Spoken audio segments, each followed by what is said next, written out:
these wheels are called Vignan ma'am. If we are using normal car, it will go like this only ma'am. So we are using this mechanism with specialized motors ma'am. So it will turn as it is motorized. Now we are controlling each and every wheel separately, ma'am. Each and every wheel with separately motorized gear. This wheel is made for moving in different directions. See, ma'am. Our normal car cannot move in this direction, ma'am. Our normal car it consists only straight to right. So this wheel will go front ma'am, this wheel back, this little bit right and this front ma'am.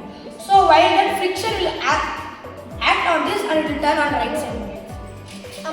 We have fixed a sensor here, ma'am. This sensor to detect the obstacles, ma'am.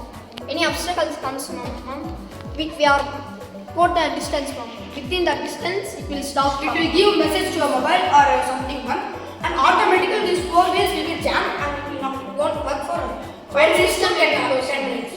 So Even though if accident happens, this is called beeping buzzer ma'am. It consists longer radiation with sound ma'am. So you know emergency sound. That sound it will produce ma'am.